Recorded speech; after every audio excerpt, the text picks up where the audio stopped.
A OIW é uma empresa, falando rapidamente sobre a OIW, né? Mas para que vocês entendam, a OIW é uma empresa que tem 20 anos de mercado, né? Está entre os maiores suppliers hoje no Brasil para esse mercado de provedores de internet e operadoras regionais. E a gente está posicionado hoje no Brasil todo. Nós temos 5 CDs espalhados desde Santa Catarina, Mato Grosso, aqui no Nordeste, em Fortaleza, né, na Bahia e em Minas Gerais. Nós estamos atuando nesse mercado, tanto nessa unidade, na linha de fibra ótica, na linha de infraestrutura, né, como também nas unidades de FTTX, né, que aí suprem todas as necessidades de GPON, OLTs, né, todo o acesso ao cliente. Também uma unidade de rede, que faz todo o Layer 2 e Layer 3 das camadas de rede dos clientes, e a gente está também trabalhando na estruturação de uma unidade de serviços que vai prover outras soluções para os nossos clientes, né? Não só os ativos que compõem a rede, mas também tudo mais o que pode ser constituir o negócio de um provedor, né, que pode ajudar na rentabilização da rede. E também o que for de oferta, né, na própria estruturação da rede, né. Como eu falei ontem, inclusive rede neutra, cloud, né, todo tipo, efetivamente, de soluções. Ok? Essa é a OIW.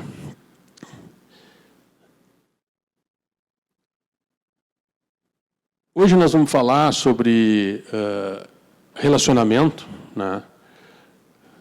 Relacionamento com o cliente, e sobre o que efetivamente isso é como valor, né?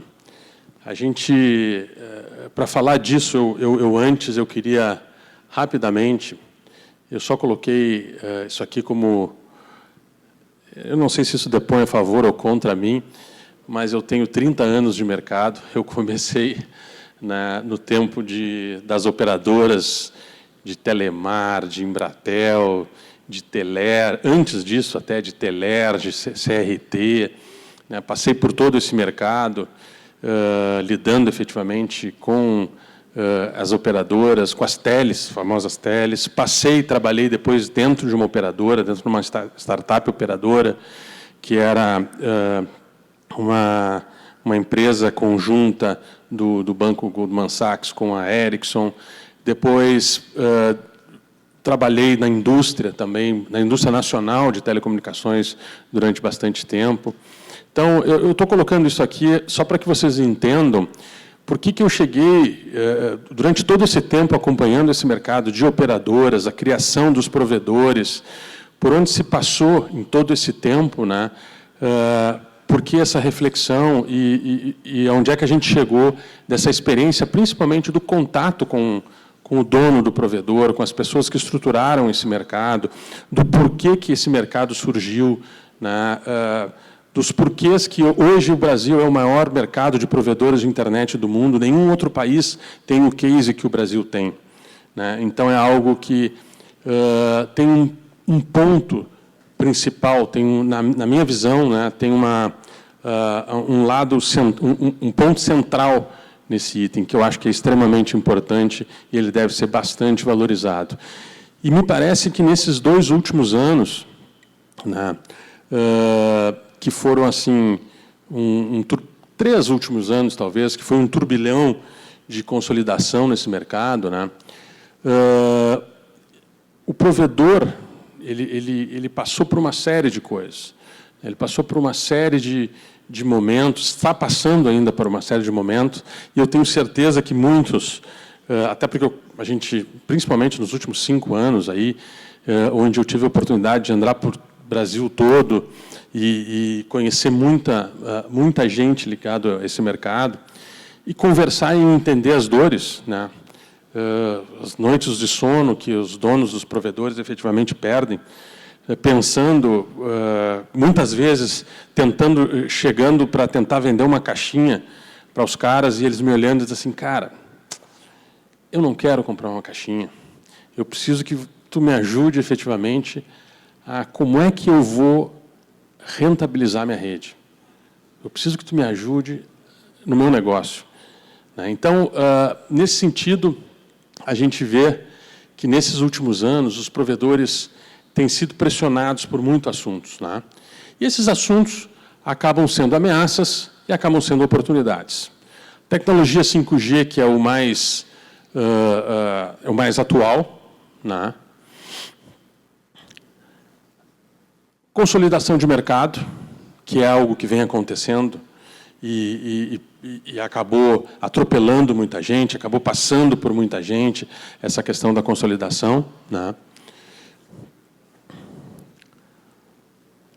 Mas, mais pontualmente, agora, nos últimos 12 meses, o cenário político-econômico, com esse crescimento da taxa Selic. Ainda bem, ontem tivemos aí uma boa notícia de estabilidade dessa taxa, que nos dá alguma tranquilidade, pelo menos momentânea. As próprias as redes neutras também, que acabaram sendo uma incógnita, até efetivamente com que elas acontecessem para os provedores. E tudo isso aqui, como eu disse, passaram a ser ameaças e oportunidades. Muitos olharam isso aqui com temor no início, e hoje estão enxergando como oportunidades. Mas, apesar de tudo isso, o provedor ele tem uma questão importante nesse meio, de como é que ele trata do seu negócio hoje, como é que ele lida com o seu negócio hoje, como é que ele pode transformar o seu negócio hoje, apesar de tudo isso.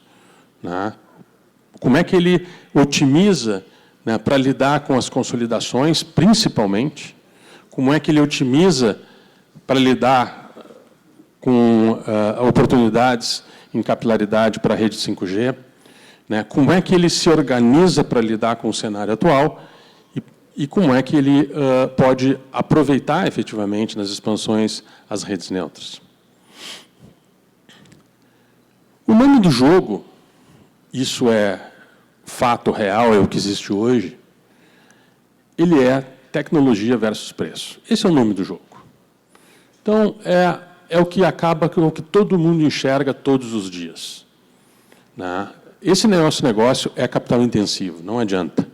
Ou seja, cada um olha todos os dias o quanto precisa comprar de drop, quantas ONUs precisa comprar, quantas OLTs para expansão, o que precisa aumentar a banda, se precisa colocar roteador, não precisa colocar roteador, aonde vai expandir suas fibras, quais os bairros, quais as cidades, ou seja, esse é o nome do jogo. Então, acaba negociando isso aí no dia a dia, são milhões de reais que são negociados dia a dia, isso acaba sendo negociado em 24 horas, 48 horas, valores de formas assim que a gente, das mais variadas formas. Então, assim, o nome do jogo, efetivamente, hoje é tecnologia versus preço. Mas será que é só isso? Será que é só isso que a gente enxerga, que o mercado olha? Será que é só tecnologia versus preço?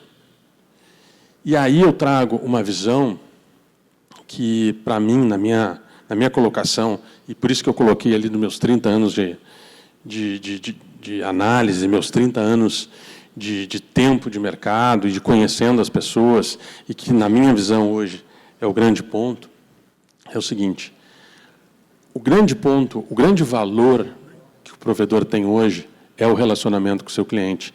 E não é o relacionamento, não, é o relacionamento mesmo.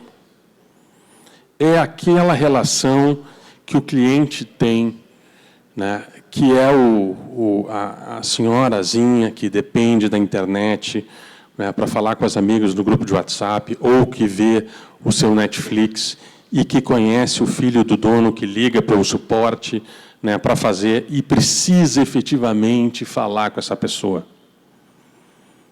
E essa relação, na minha visão, eu tenho uma visão muito cética disso,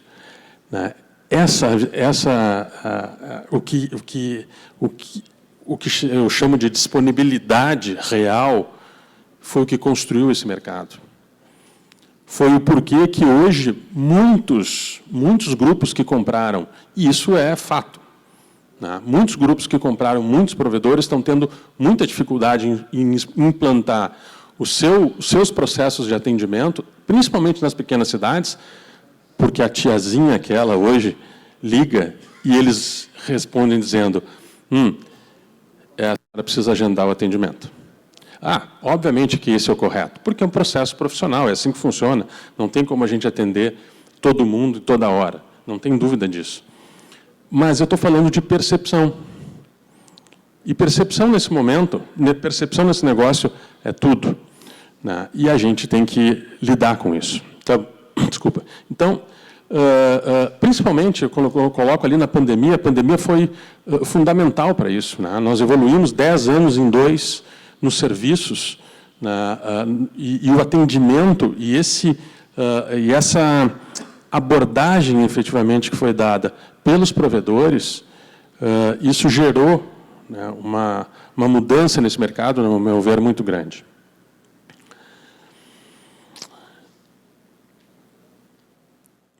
Então, quando eu coloco isso aqui mais como um item muito importante nesse reforço, em que esse atendimento /serviço, né, em que o papel, efetivamente, do provedor ele é servir, né? Esse é o papel do provedor. Obviamente, é dar atendimento, é ter desempenho, é ter disponibilidade da rede, mas hoje, os 5 mil, 6 mil, 7 mil, 4 mil, 10 mil, ninguém sabe o número. Desculpa, mas ninguém tem esse número preciso hoje no Brasil. Tu não sabe se são, se os números estão corretos. A gente tem um número aproximado, mais ou menos, né?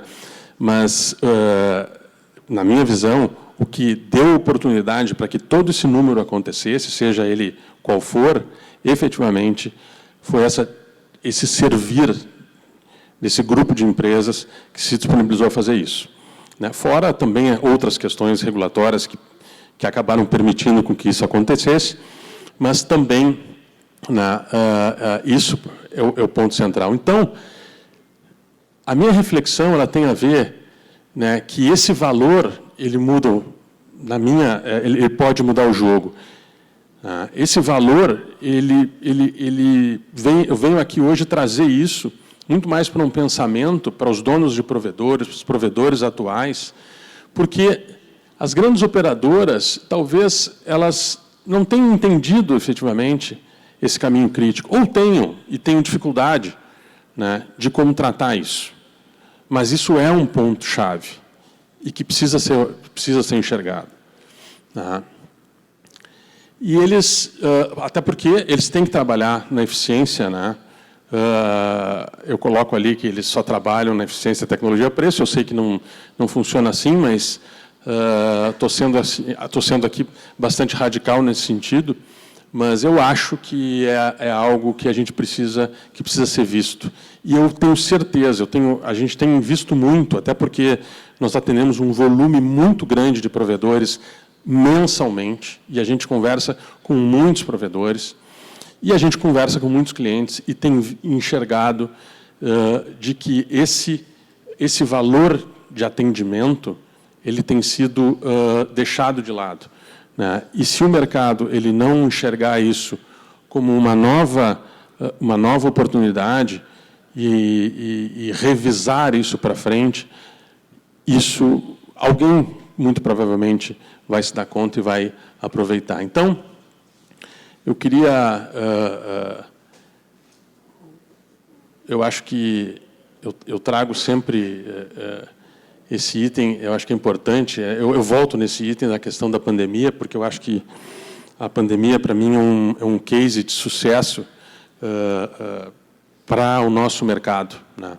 Para o mercado de provedores. Para mim, a pandemia, nós conseguimos evoluir, nós, suppliers desse mercado, fizemos assim um esforço enorme, porque a gente conviveu com problemas de fornecimento fora daqui, problemas logísticos, né, e, ao mesmo tempo, ajudando com que isso fosse estruturado para que os nossos clientes pudessem atender, fazer também o seu papel social, né, e dar esse atendimento todo na ponta onde quer que fosse no Brasil, para poder ajudar na educação, à distância, para poder ajudar na saúde, para poder ajudar na segurança, ou seja, para N coisas que aconteceram, né, nesse mundo. E eu acredito realmente de que isso foi um case, né, para o nosso mercado. Então, assim, nós crescemos banda de uma forma radical nesse tempo, nós crescemos capilaridade e a gente cresceu em serviço.